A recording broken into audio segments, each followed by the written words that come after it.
Welcome, and thank you for joining us for today's webinar, Going Pro in 2013, Personal and Professional Strategies to Build a Healthy Income. My name is Eliana Raggio, and I'll be your moderator today.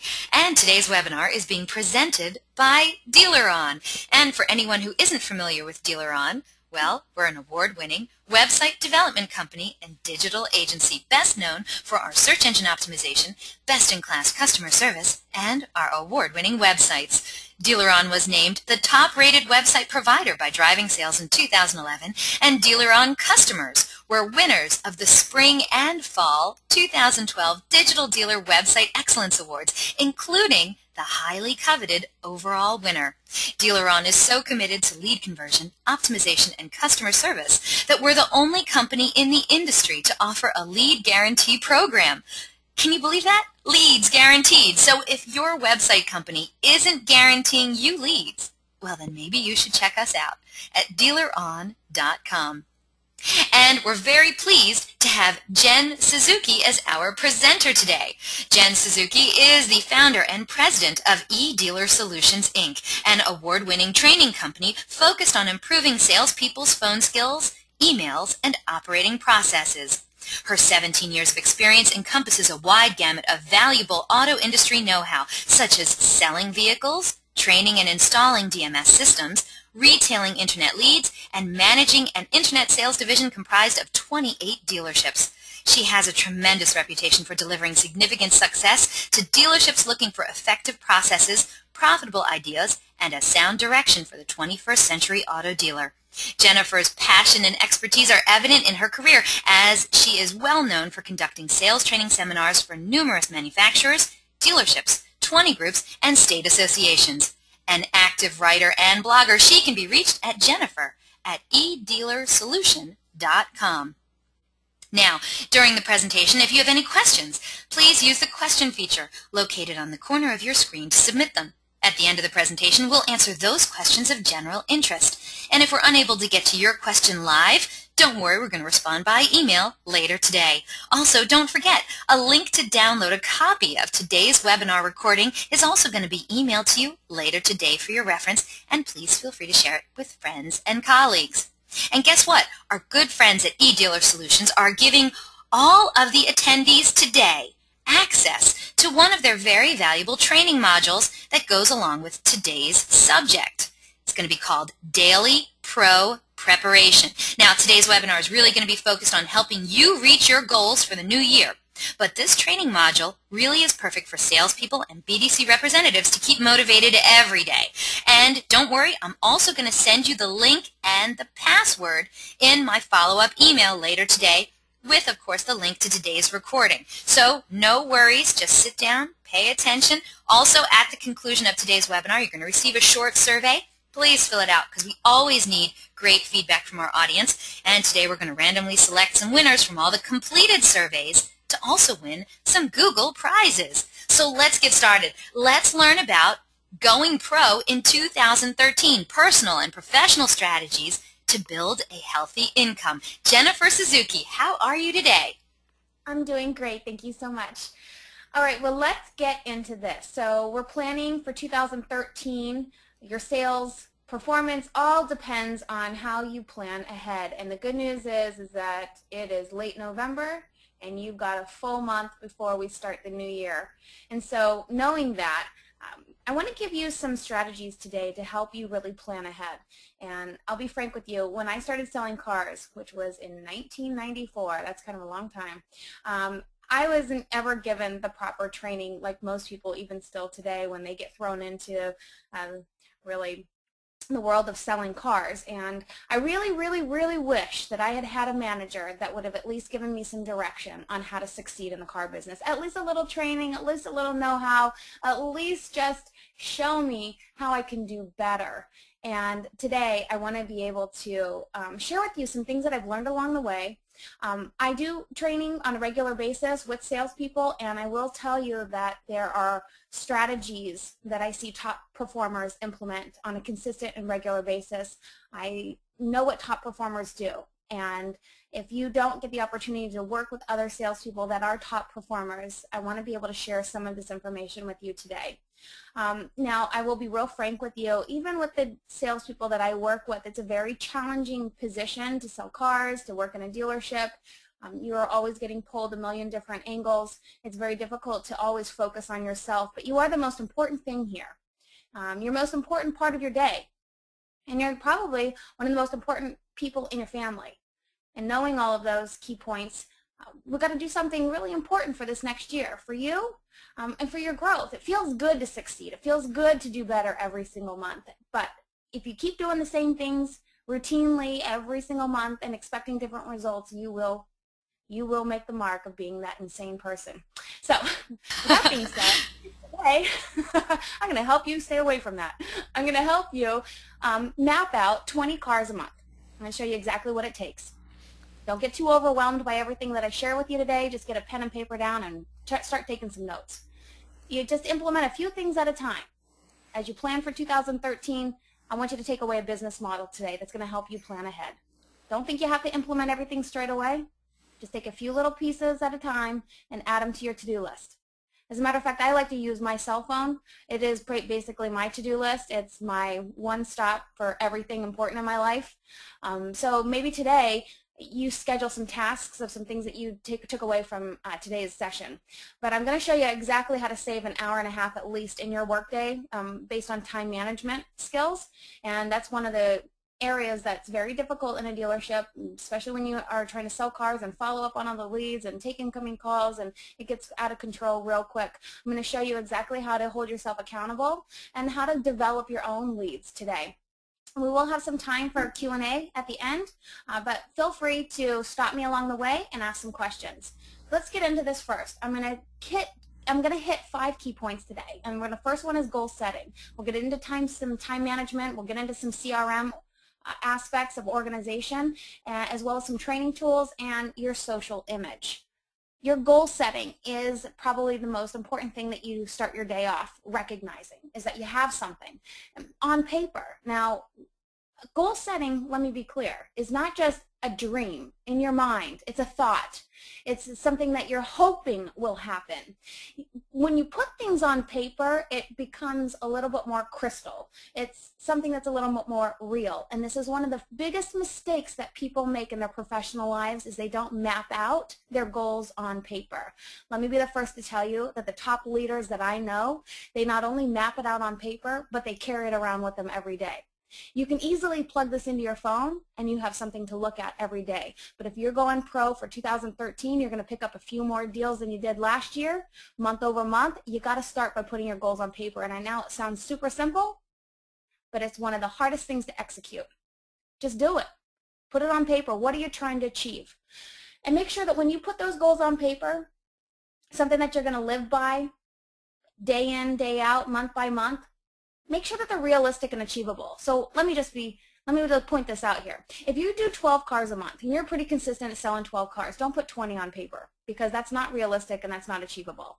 Yes, it is achievable long term, but right now we're just trying to move the needle a little bit at a time. When you try to go in all, just gung-ho, I'm going to do 20 cars, and you're only used to doing 12, you hurt yourself, and it hurts to fail, and especially repeating the failure. So let me just point out that it's important to be realistic and achievable. If you sell 12 cars every month, 15 is realistic and achievable. Get to 15 and then start planning your 17 and 20. Outline very specific goals. I am going to give you some examples here today, but I want you to outline very specific goals. If you're trying to sell 20 cars, that's pretty specific. If you're trying to sell 25 cars, that's specific. So pick a number. Maybe your specific goal is an income level. Maybe you're trying to make $70,000 in commissions this year. Whatever your number is, and I don't mean just bonuses, but commissions, put it on paper. And the next key aspect here to making this happen is to commit to a time frame to completion.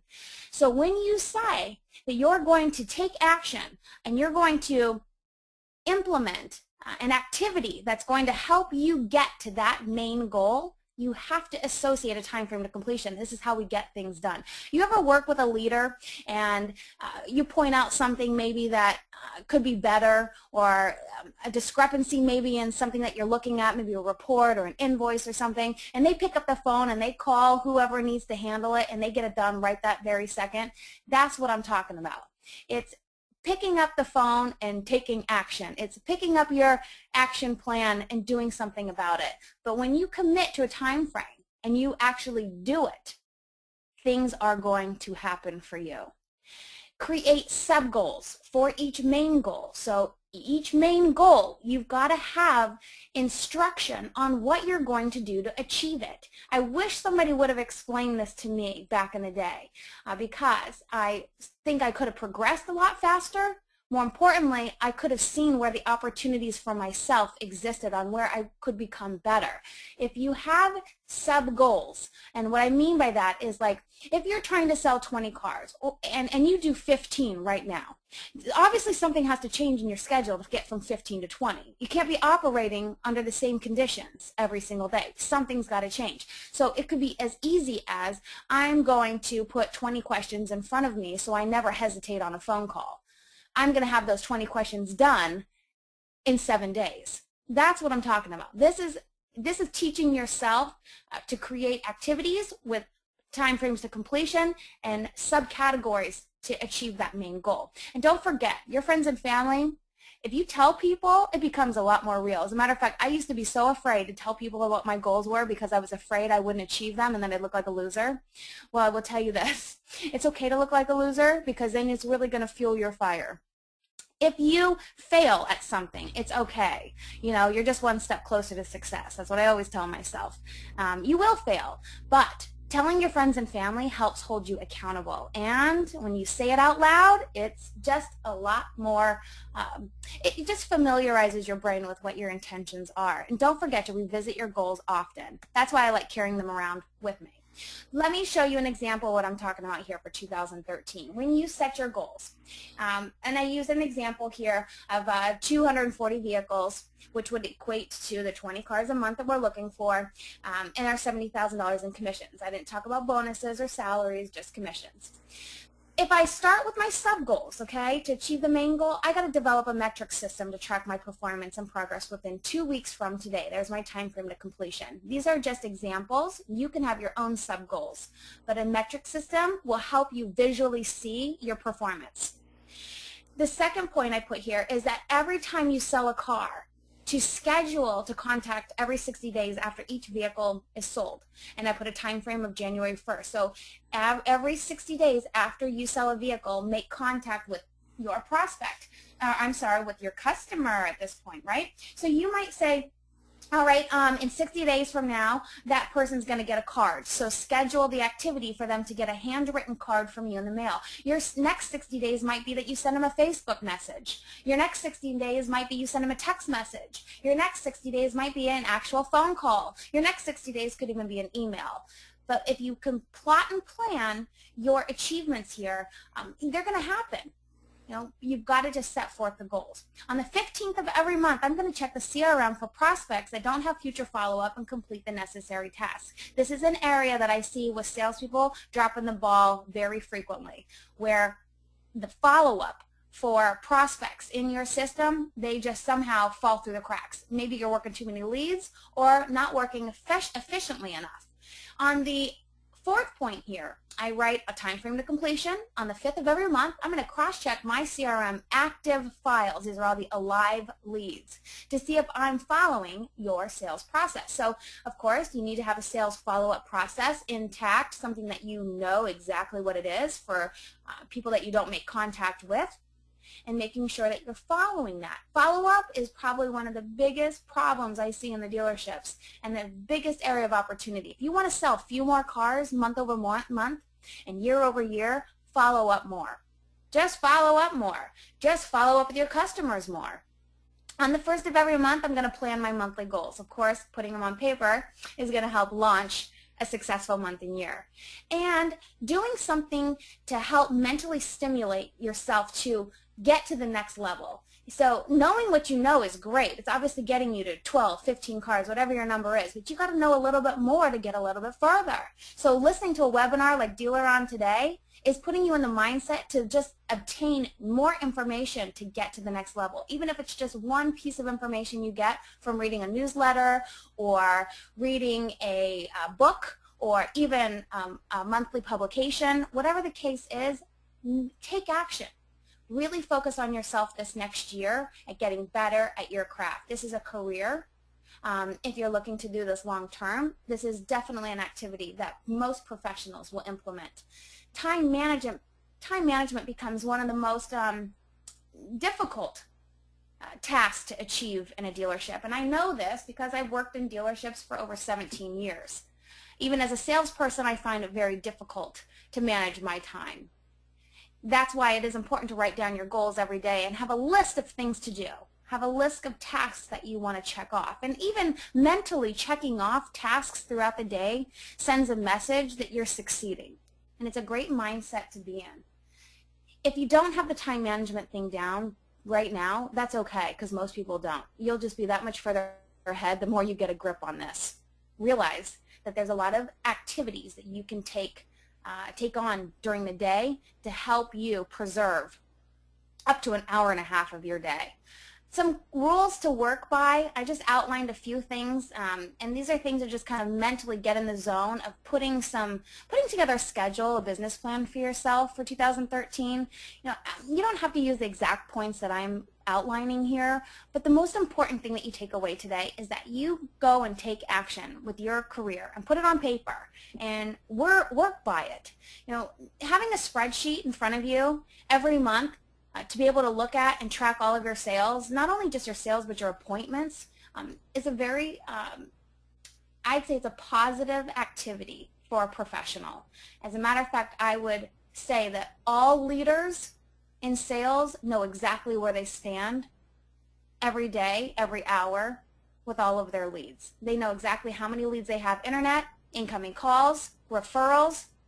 They know exactly what their sales ratios are. They know exactly what their appointment ratios are, their be-back ratios. All of these should be on a spreadsheet and something that you view every day to see where you are percent to goal. Walk your inventory lot every morning by 8:30. I'm sure you've heard this before, but do you know most people don't do this? You have to know your inventory. You have to know what you can sell today. If you're going to try to do 3 more deals this year, this month and every month for 2013, you got to know what your inventory is. There's nothing more ridiculous than trying to sell and not even know your inventory. So knowing what you have every morning, knowing how many, if you're selling Honda, how many Civics are on the ground, how many Civics are coming in, how many Civics went out last night. Be on top of your game. We're going pro. The third point is you got to make at least 50 phone calls a day. I tell you, I work with salespeople every single day. If you don't make 50 phone calls every day, you can't do 20 cars. It's going to be very difficult to move forward.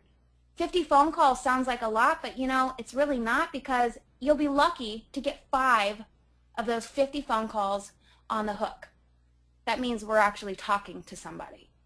So if you know that you've got to get 5 to 7 people on the phone, then you'll be able to set 3 to 4 appointments.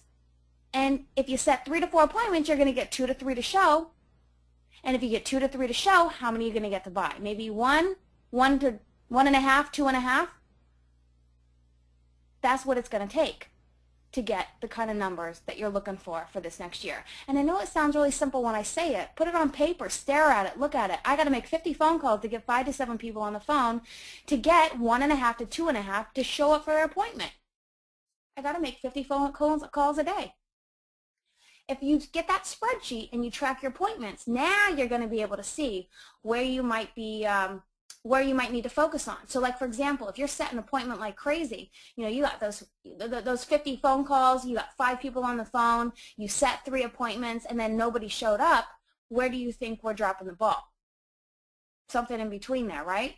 So the numbers are going to tell you a story. They're going to got to focus on throughout the week, throughout the year. You want to get better at your craft? Get real with yourself. Look at your numbers and look at them every day. Follow a phone call guide. I can't tell you How many times I walk into dealerships and the salespeople, they take incoming calls and there's nothing in front of them. They're just picking up the phone because it's ringing. You're obviously interested in your success or you wouldn't be on this call today. Do you have a phone call and guide in front of you? Oftentimes it's easy to fall off track. It's easy to let the conversation just kind of go astray. It's easy to build rapport sometimes with people, and then we forget that we need to set an appointment. If you have a phone call guide in front of you, it will help you stay on point and have an outgoing and an incoming call. If you are going to be treated and paid like a professional, let me be the first to share with you. You've got to act like it. You got to have the goals written out. You got to have a phone call guide in front of you. You got to take this seriously. Every single time that phone rings, somebody paid for that, and it's a buyer. As a matter of fact, if I was going to go into the dealership right now and sell, I'd be carving my place to just take incoming calls because those are the bread and butter. Yeah, internet leads are pretty solid too, but they take a little bit longer to close. An incoming call, I better be prepared. I know this, that if I'm taking incoming calls, I know that I can convert 3 more deals a month by just having a better game plan for those calls that I'm able to take. Service advisors, parts countermen, awesome people to be BFFs with in the dealership. I mean, really, they deal with people that are making an investment in their vehicle. Maybe oftentimes a poor investment that maybe they need to get out of and get into a new car ASAP. Make friends with these guys. I mean, these are people that can send you leads. You want to drum up your own business? Here we go. It's sitting here, right here. These are the people that you've got to be really good friends with. I mean, help each other out. Go back there, make friends, see what you can do to help them, and the next thing you know, they're going to be wanting to help you. You've got to put the effort towards this. And I'll tell you, the people that show up to the dealership before it even opens and hang out in this area, that's where your 3 deals are. That's where they are. I can assure you that you will convert some of the service traffic just by hanging out in their area. They'll have no other choice but to call you over because there'll be no other salespeople to talk to. So the service people are your friends. They will help you out as long as they know who you are. Now let's get into another key area, the CRM. I have to say, this thing is like what I call the personal assistant, because a personal assistant is going to tell me what to do, is going to tell me when I've done a good job, is going to tell me what I got to do next, is going to tell me when I have an appointment. My personal assistant is going to tell me when I need to send an email, when I need to make a phone call, and that is what your CRM is for.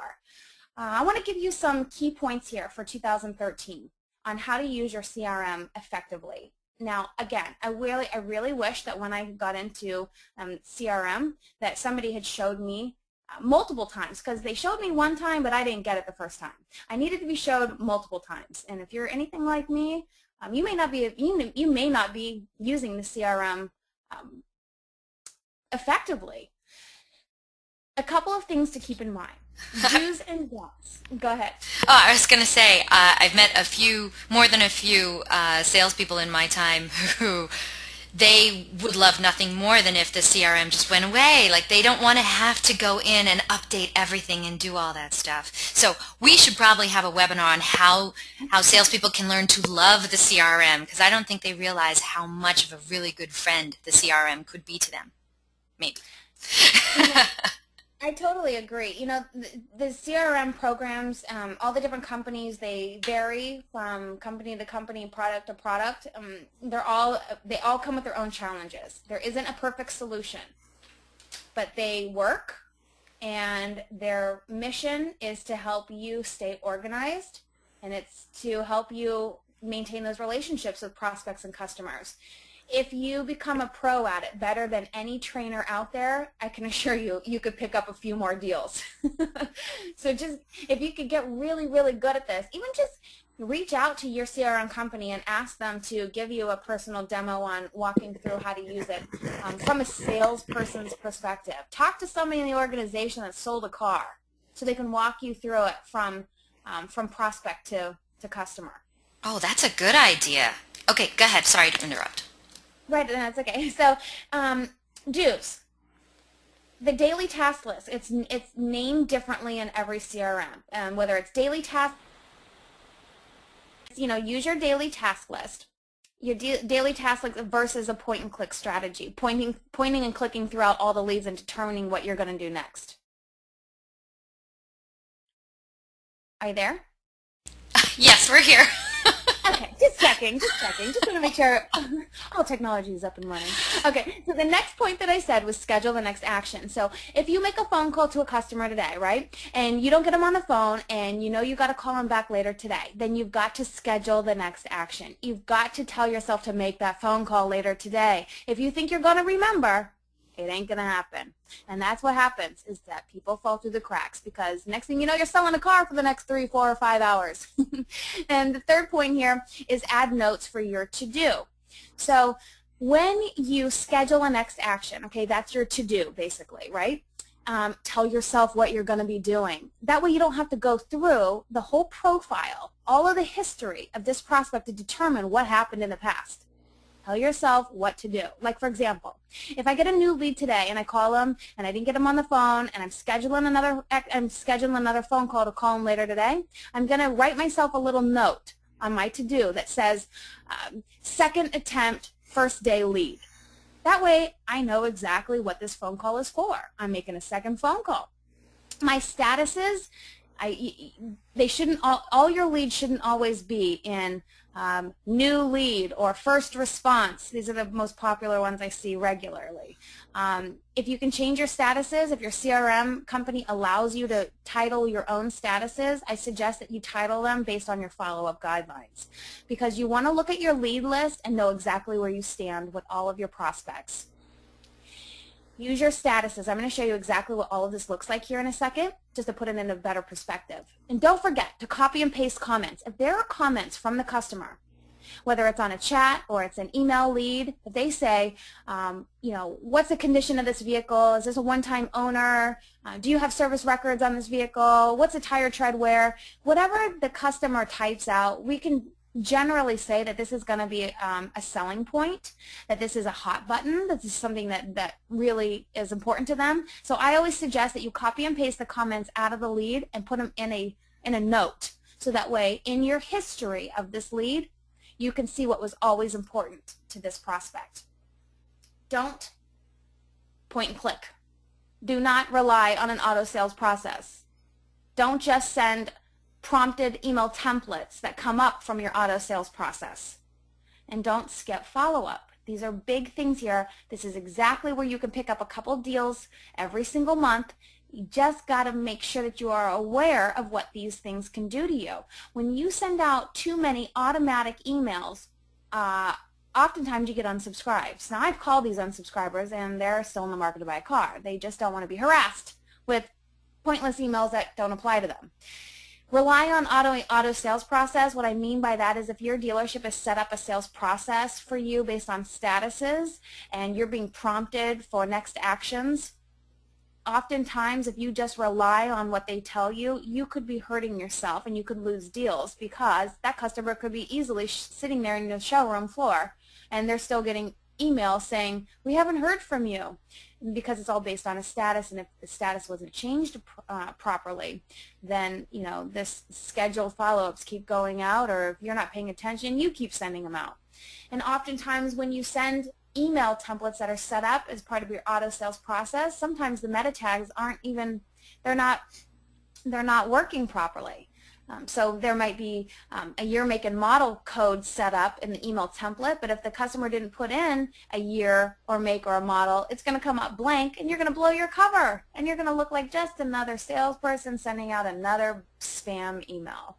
So be careful not to skip your follow-up either. This is what I use when I go into dealerships. I look at a process here, and it all starts with a process. So make sure that you get your process together. You've got your daily task list. Okay, I'm coming in. I'm checking my CRM. I'm just looking to see what I've got scheduled for today. I'm either contacting prospects, new prospects, or I'm responding back to emails. In any event, I'm going to be looking to copy and paste the comments. I'm putting those in a new note, so that way they come up in my history. And all of these key aspects here that I'm running through are so important. to being a professional in the dealership. This is saving you an hour and a half of your time by just using the CRM efficiently.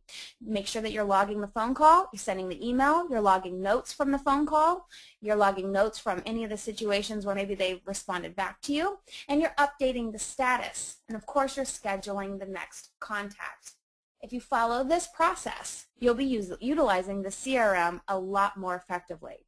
The most important thing that you see here is that you work from a daily task list. Start from the top here.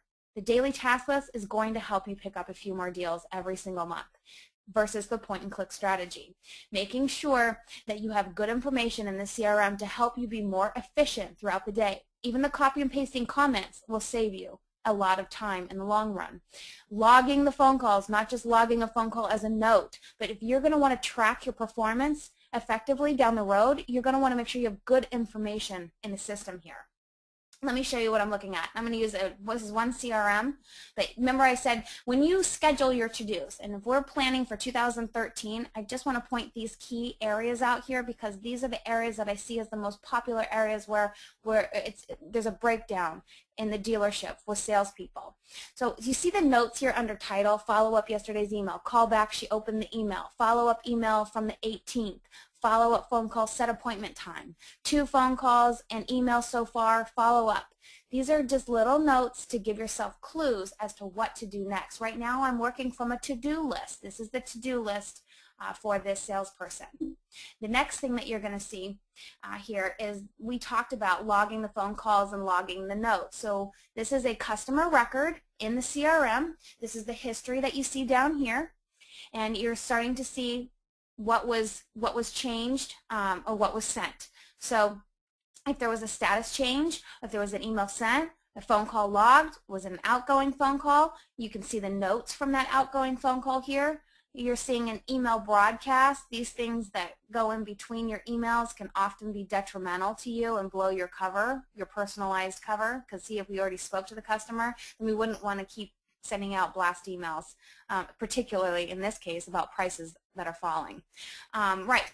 So what you can see here is a lot of good notes here. Every time they spoke to the customer or didn't, left a voicemail. We just spoke about a Toyota. That's an email that was sent right after a phone call. All of these little areas here make a big difference in your outcome. And remember we talked about sending too many automated emails. Look how many and how close range and dates here and times. Ooh. This is what creates an unsubscriber. Oh, that's a lot. Yeah. That's kind of embarrassing, isn't it? Probably not a really good way to represent a dealership's brand name, is it? It looks like a spammer. 1, 2, 3, 4, 5, 6 in 9 days? That is a lot.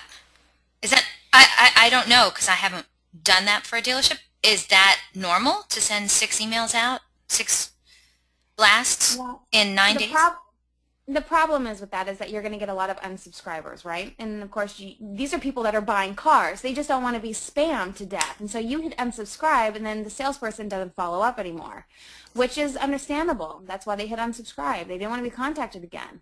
Thing is that if you take all these automated emails out and you just follow your own aggressive follow-up structure where you're using personalized emails, ones that apply to the customer, then you're going to get a lot more better response back, thus being able to set more appointments and talk to more people on the phone. So I would avoid this. How many automated emails should a dealership be sending out a week?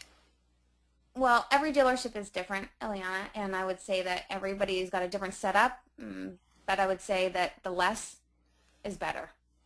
Okay, but 6 emails in 9 days, that's a little bit much. I don't recommend it. Okay, I just want to make sure we were on the same page. I thought it was a lot. I thought it was a little excessive. Yeah. It definitely probably sends the wrong message.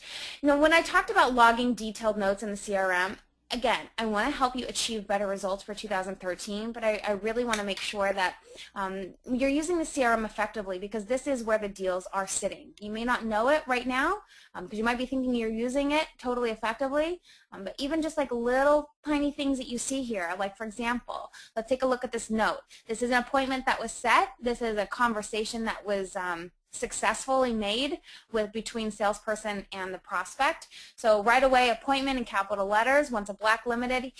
You can read through here. Really likes the entertainment package. Let me just point out this, that when you speak to a customer on the phone and logging really good detailed notes here, you would include things like who the car is for. You would include things like what are they driving now. You would want to include the hot buttons.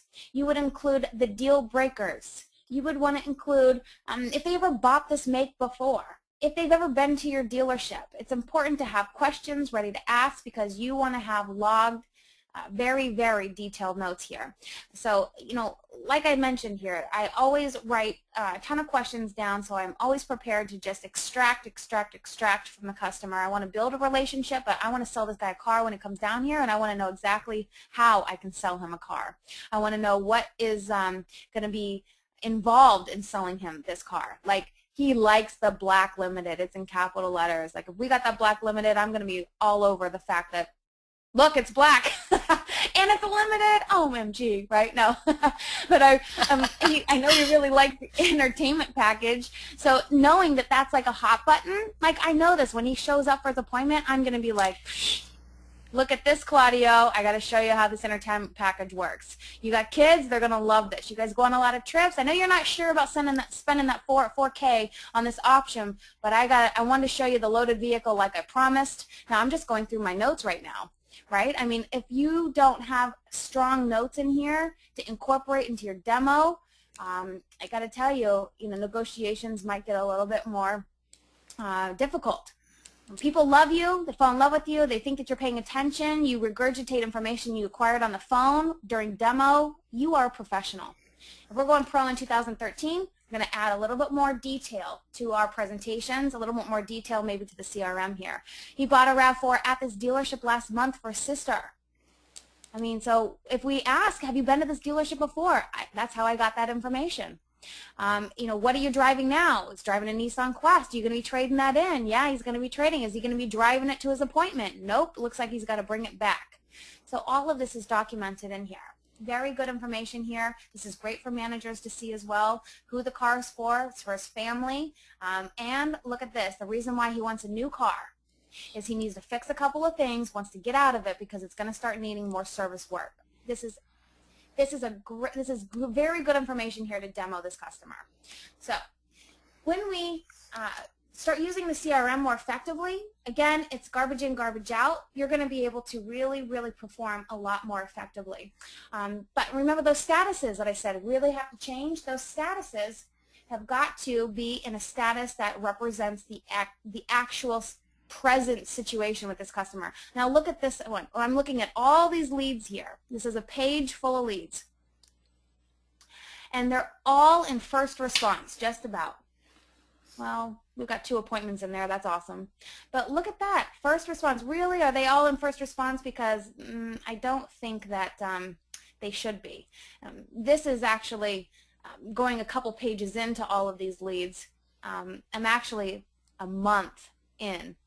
Because you can see the lead was created on 8/16 on the top, and the last action was 9/20, so this is a month-old lead. It's still in first response? Oh, I don't think so.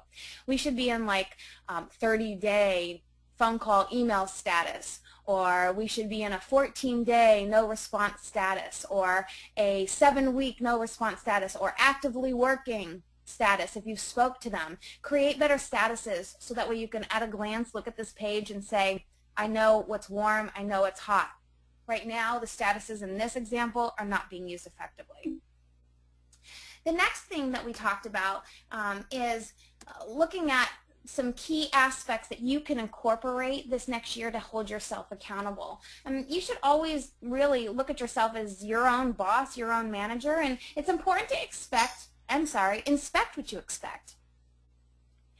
If you can start to listen to recorded phone calls, this would be a good step this next year in just double checking that you are totally effective.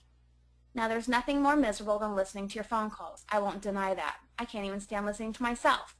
However, I will say that if you are going to be the ultimate professional and if you're trying to increase your numbers and move that needle, you have to listen to your own phone calls. Listen to yourself to see where the opportunity exists for improved outcome. It's a scary activity. Don't worry. I mean, you think you should just listen to all the phone calls or just like pick a couple at random? What I would suggest is that if you've got recorded calling software in your dealership and you know that it's possible that the call that you just got off, you took an incoming call, it's possible it's being recorded, I would go into the system and I would look for that call right away and at least log the date and time so that way you could come back to the system if you can't do it just now. I would immediately, at my first available, go back and start listening to my calls. I'd listen to it even maybe at a quiet time of the day. You know, maybe while you're eating lunch. But if you have your phone call process in front of you, then you have something to cross-check and say, I'm effective, I'm not effective. I'm effective in this area, I could do better in this area. If you have a phone call guide in front of you, you're going to do better. You're going to be more effective. But how do you know? How do you know if you're more effective? If you don't have your numbers being tracked, and more importantly, if you're not listening to that call. I got to tell you, this was a game changer for me personally. I wasn't always the greatest salesperson in the world, but I'd say I'm pretty damn good now. And one of the ways that I got to this point personally is that I listened to my calls. And it was an eye popper. I used to sound like a really high-pitched bird. I hope that you don't think I sound like that now. No, you don't sound high-pitched at all. I worked on that.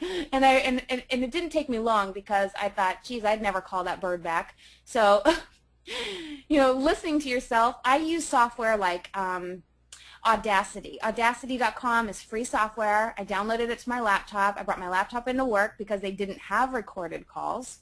And I just recorded myself on the phone. Although I couldn't hear the other caller, it was something that I could use as a tool to help my performance.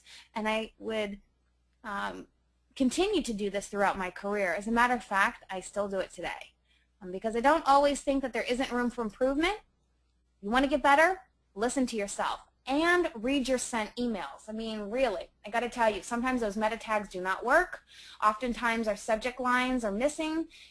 Many cases, grammar and spelling are off the chain, and they're not personalized. I hear you, you know, the grunt, but the reality is it's annoying and it's not professional, you know, to read something that's not correct. And you might think, oh, well, it makes me look real, but I'd say it makes you look real stupid. So spot check your CRM in addition to all of these other 2 points. Spot checking your CRM is going to really help you at saying, okay, I've got too many leads, I don't have enough leads, I'm on the ball, I need to pick up some slack, I need to maybe come in on a day off, or maybe I need to work from home, maybe I need to put in a couple extra hours to get out of the red, and the red would mean overdue tasks. But if you spot check your CRM from time to time, you'll see, are you hitting that 2-week checkup point? Are you hitting the 30-day checkup point? Are you hitting the 7-day checkup point for all of those prospects that are non-responders?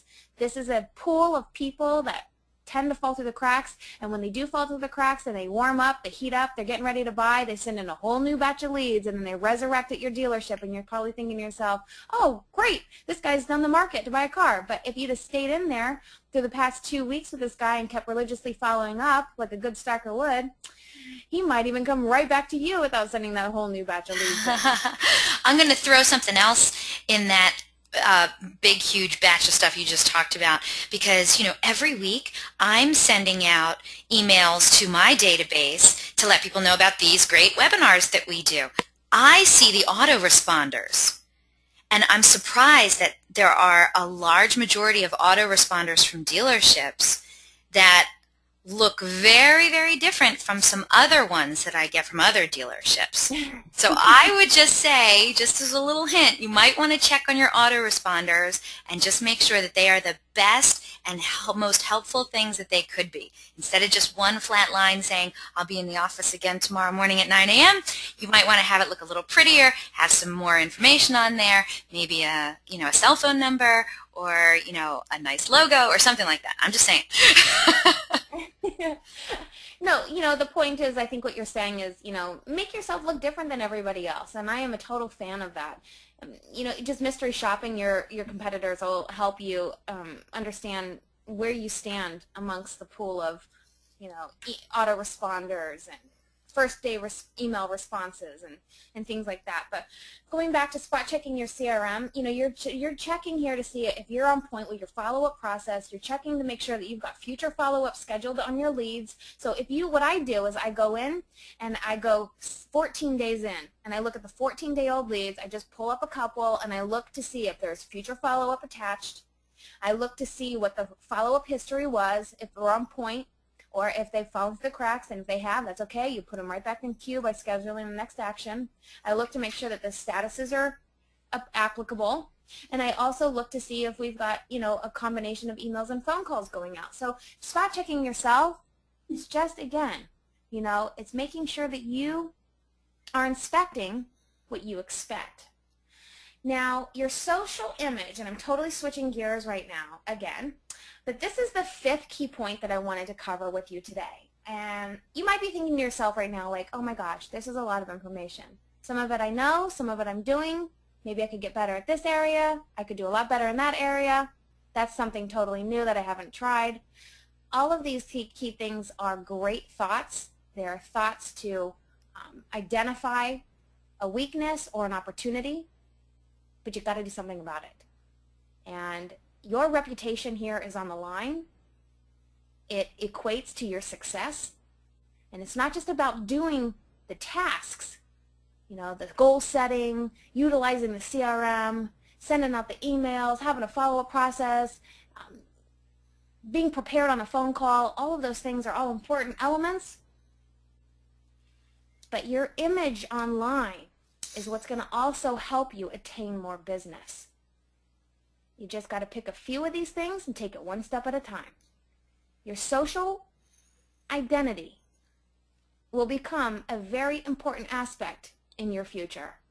It's already becoming a very important aspect to a dealership. As a matter of fact, I always tell people, if you're not on Facebook, you don't exist. I actually met a couple of people. They wouldn't do business with somebody or buy something from someone before they've Googled them. So I know it's becoming more and more prevalent for people before they, hire a real estate agent or do business with a car salesperson. They'll Google you. They might even Google you right there while you're right in front of them. Totally. I mean, I do it. You do? I do, because the information is right there in front of me. I like to know who I'm talking to. If somebody calls me and I don't know who they are, I'm already looking them up online. If I get a lead from a dealership, I'm doing research on them. I'm looking to see who each person is. Maybe I'll even go look at their Facebook. I will go and look and see if they have testimonials. I'll look and see, what kind of a dealership this is. Yeah, because the information's out there. Why wouldn't you? Customers are going to do it too. I mean, I'm not dating, but a long time ago when I was, I would do a full background check. Oh, I had a girlfriend who hired a service to check into people. Well, right. Why wouldn't you? Because, these things are important to people and information's accessible, and it's part of, our reality today. Okay, so let's move into this here. You've done all of these things now to really progress your career, right? You're really paying attention to details. You're like on the ball with all your emails that you send out. You're customizing, you're personalizing each and every one of them. You are logging all of your phone calls. You're taking detailed notes. You are just like really upping your game. Now you're like, right, I got to get to the next level. This is the next level. Don't do all of this if you don't have 1 through 4 points already implemented. This is get to the next level. I'm super advanced.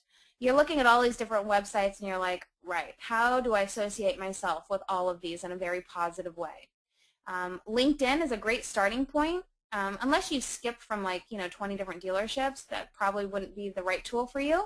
But if you're new to the industry, you have a solid reputation, you have a good background, doesn't make you look like a slime, then LinkedIn might be something that you would use to your benefit. I love LinkedIn. I think LinkedIn's great.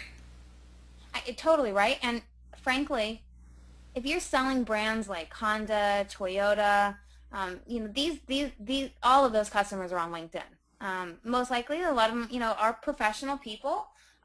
They look at LinkedIn as a reputable website. So knowing that your customer that might be your connection, it's important to build your identity here. Now, LinkedIn is just one of many. YouTube is a great way to showcase your talent, your expertise, what you're really good at. As a matter of fact, I like to use YouTube to explain services. Like, for example, if you have like Bluetooth in your vehicles, or you have navigation in your vehicles, or you have things that are very difficult for some consumers to use. I live in Florida. It's probably difficult for a lot of the Floridians down here to use Bluetooth, and if you know Florida, then you know what I'm talking about. I think I know what you're talking about. But no, there's a lot of grandmas and grandpas down here, and I will say that you could spend over an hour delivering your vehicle explaining Bluetooth to a lot of people. So YouTube's a great way to showcase your expertise.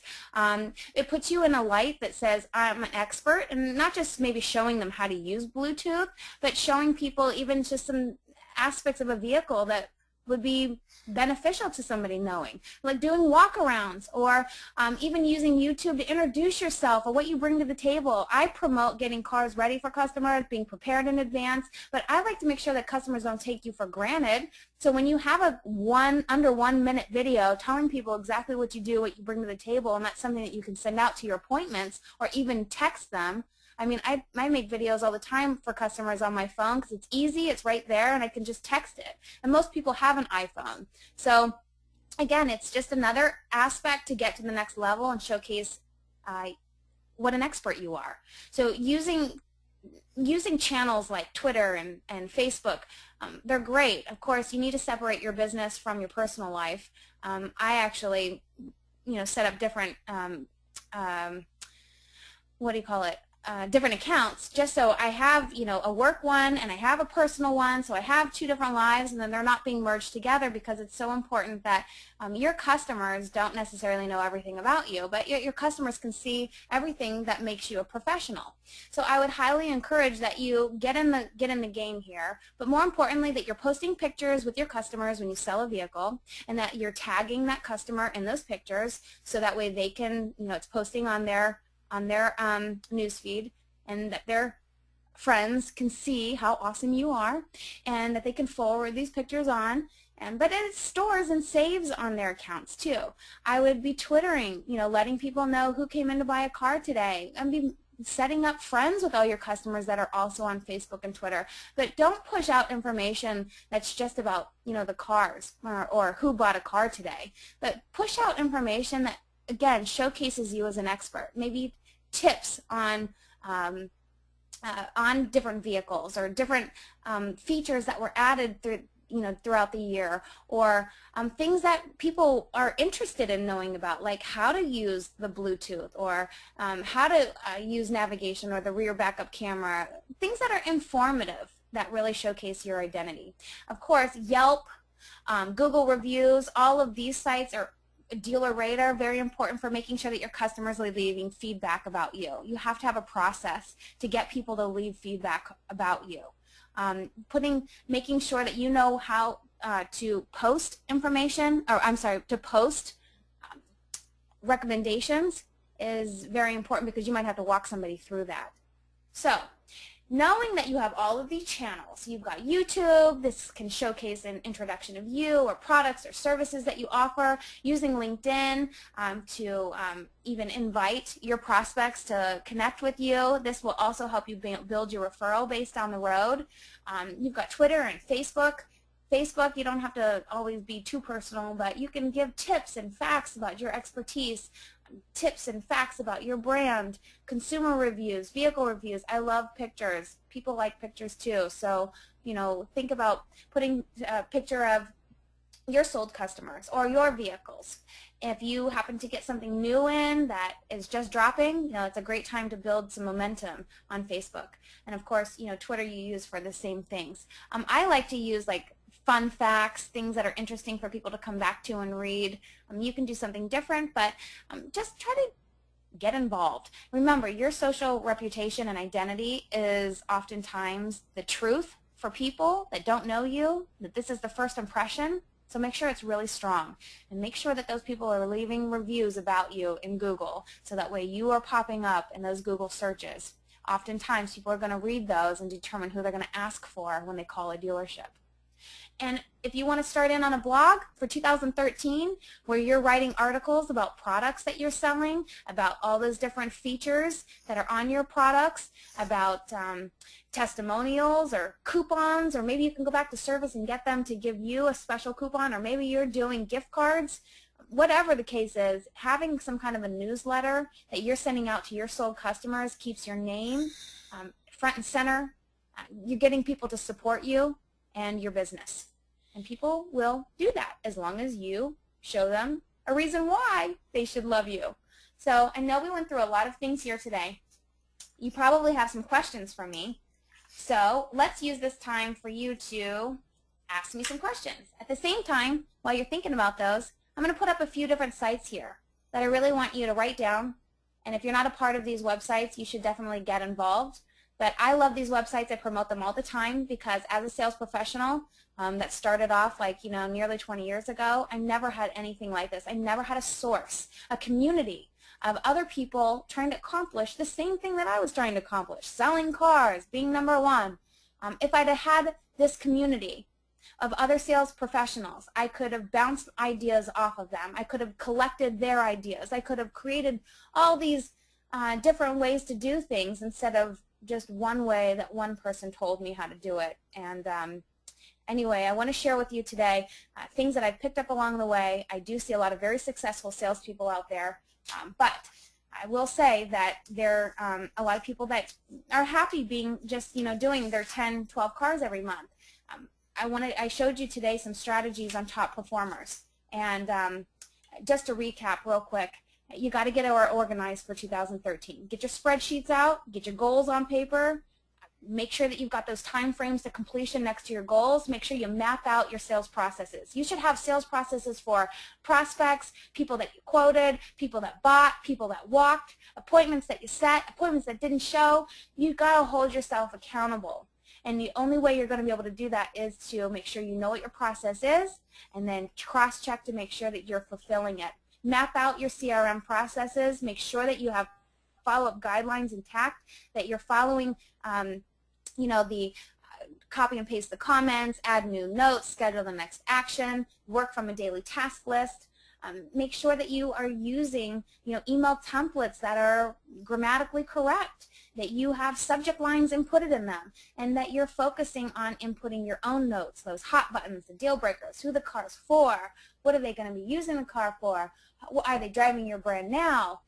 There's a ton of different things that you're going to want to include. And remember, you always inspect what you expect from yourself. Listen to your calls, check your emails, spot check your CRM, and remember, focusing on your social identity and your reputation is the next level.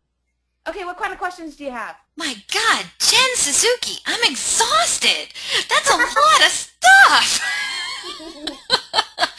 Oh my gosh, you salespeople, I know you have a hard time out there. So, but I will say I did see a report that said the auto industry is going to be on a huge upswing in 2013. So all the things that Jen Suzuki just talked to us about are going to be critical to making sure that you get your piece of the pie this coming next year. So I want to start off with this question from Chip. He wrote in, when talking about automating emails, what are your thoughts on sending out dealership monthly newsletters? Now, of course, Jen, you just said monthly newsletters, great idea. So once a month, great, right? Yeah, once a month. Great idea. Great Definitely. idea. And I definitely think salespeople can take it to the next level and do their own for their own customers. Oh, so not just a dealership newsletter, you're saying a newsletter from each salesperson. Wow, that's cool. I never really thought about that.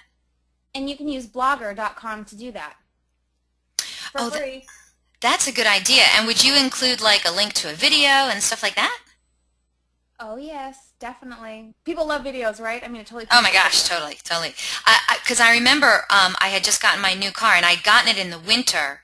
It's not new anymore, but that's another point. But when I got it in the winter, and the guy who sold it to me, like a week after I took the car home, sent me a short video. It was only like 45 seconds or so. So it was short enough that I wanted to see what the heck he sent me.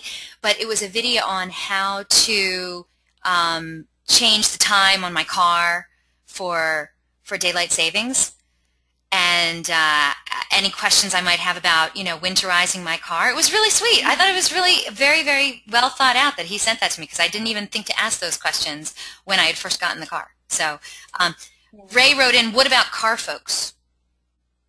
Yeah, no, and that's another great website, definitely.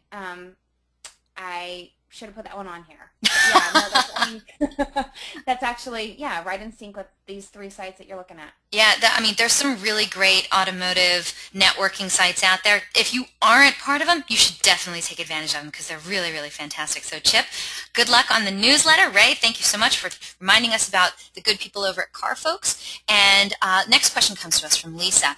She says, what is your recommendation if we have several makes? Should we have a Facebook page for each manufacturer, or just one all-inclusive page? Ooh, that's a good one. That is a good one. My people ask the hard questions. They're not going to ask you the simple stuff. So. Okay, I'm going to be real frank. I am not an expert at that. I can only give you my opinion, and I frankly, I'm a 50-50 on my opinion on this one. My first gut is to say to do one for everyone, because I really like Facebook as a tool that you're promoting your product. And if I was a manufacturer and I knew that you were grouped together, I would be thinking, well, why are you promoting Nissan when I'm a Chevy store, on that same site? So my first gut is to say, it should be per manufacturer, but I just want to. Well, because I'm not an expert in that area. No, I totally get it. But when it comes to salespeople, every salesperson should have a really nice Facebook page. You agree on that, right? 100%. And 100%. I think that any manager that doesn't agree with that, we're not in the 21st century. Okay, but Lisa, I do want to point out that I know it's going to be a little ways away, but I actually have a Facebook expert who's going to come and give us a webinar on none other than Valentine's Day. So February 14th, you might want to mark that on your calendar. I have Alexi Veneri herself. She's going to come and talk to us all about Facebook and how to get more Facebook love. Forget the like. We're after the love. So if you want, put that on your calendar, and I hope to see you on February 14th. We'll talk some more about Facebook and you. That's a great question for Alexi, too. So I do, and of course, if you have a follow-up question, she wrote in and said thanks. So if you have a follow-up question, let me know. Next question comes to us from Allison. She says, if a prospect is looking for a certain car in a certain color and we don't have it, how would you recommend we handle that? And before you answer, Jen Suzuki, I just want you to know, I've had some pretty bad car shopping experiences, and it's funny because, I'm in the car business, but I actually did call a dealership, ask if they had a car, certain color. I knew which car I wanted, but I wanted it in a certain color. I wanted it in white. And they said, yes, absolutely, we have it. And I went there, and they said, oh, we just sold it out from under you. And, I just totally did not believe them. So speaking from experience, it did not go over well with me, and I did not wind up buying a car from them. So how should somebody handle that? Okay, so there's definitely a lot of schools of thought on that scenario, and I work with a lot of different dealerships that handle this differently. My suggestion is I don't train to lie to customers at all. What I do is I train salespeople to ask better questions. Now, you're going to have a couple scenarios here where there's a customer that's steadfast on that's all they want. And you either have it or you don't have it, and you're either going to give them the information accurately or falsely. But let me just back up here and say, oftentimes people come in and they're thinking they want very specific features. Nearly 80% of the time they walk out with something different. So knowing that, it's very important that you establish the right relationship with this person from the very beginning.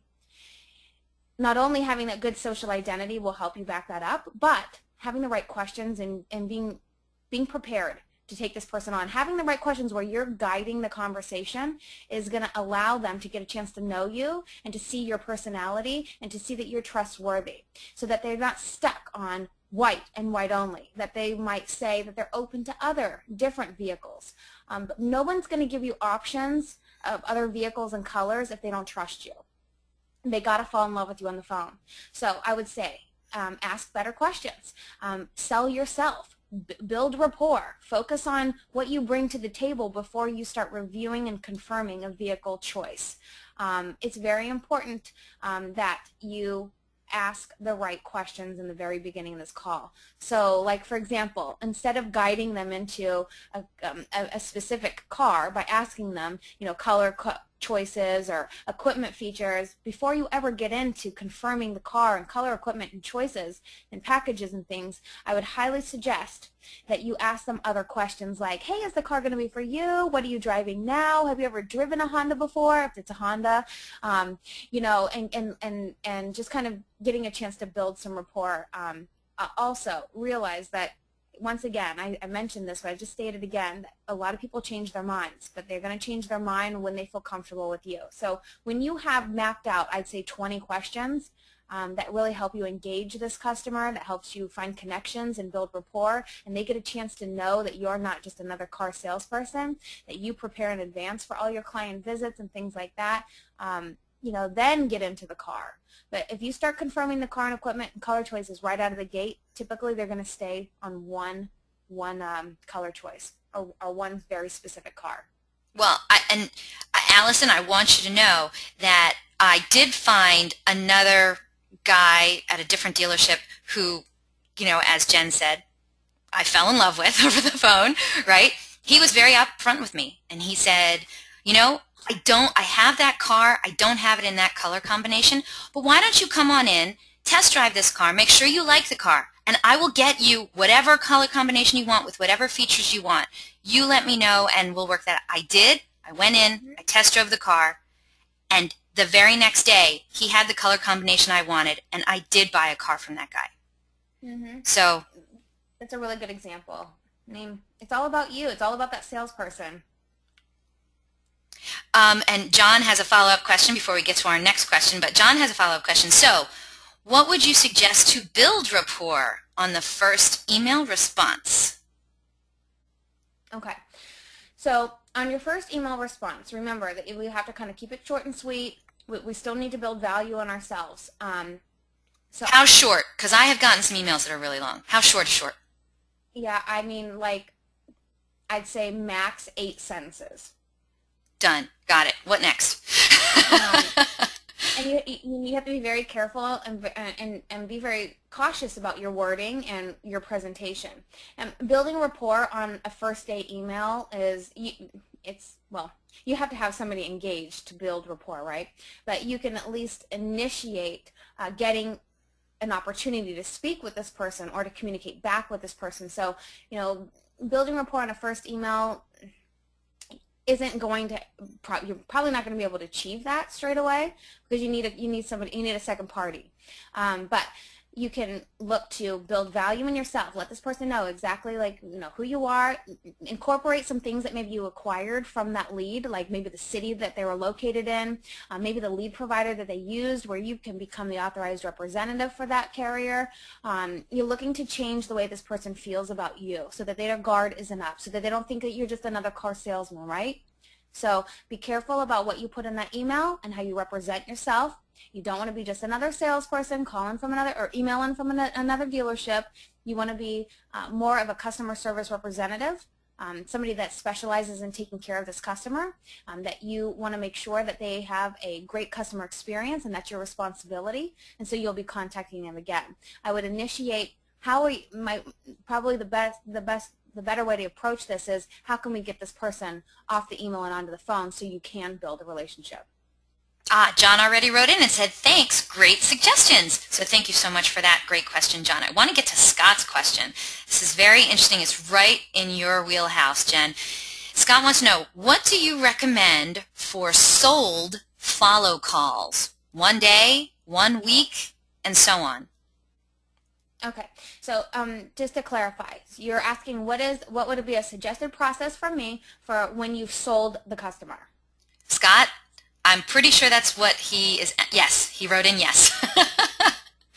Okay, so I would say that I'm selling a car right now. Bye, I'm waving goodbye to the customer. There he goes. I'm running back in my office, I'm opening up my CRM, I'm either logging that prospect or I'm pulling up that prospect record, and I am logging every single thing that I learned and acquired during this visit. I mean freaking everything. Literally down to the color of his socks. No, that would be weird. But you know what I'm saying. Okay? No, but you'd be surprised what you can pick up in a very short conversation. You know, like you found out that his mother lives in the same city, you know, that she makes his favorite meal, which is chicken parmesan, you know, or whatever, or, you know, that he's a Jets fan. I mean, you'd be surprised what you pick up in a very short, very social conversation. Exactly. Okay, so that's what I'm documenting. And to answer your question, the first thing I'm going to do right now is I'm going to send him a thank you for buying email. And it's a personal email from me, and it's incorporating 3 of those components that you just documented. So the first thing I'm going to do is I'm going to send him a thank you email, and I'm going to schedule the next action for a phone call for tomorrow when I come in. And then I'm going to make that phone call. I'm going to mark that done, completed, and I'm going to schedule my next activity. It's up to you, but I would say 2 weeks from now, just because I'm trying to secure my, especially if this is a new car, I'm trying to secure my, you know, excellent customer service survey coming back. So I'm going to call back in a couple of weeks, touch base, hey, how's it going? Do you love your car? Do you have any questions about nav? Whatever, whatever. And then from there on out, future follow-up every 60 days.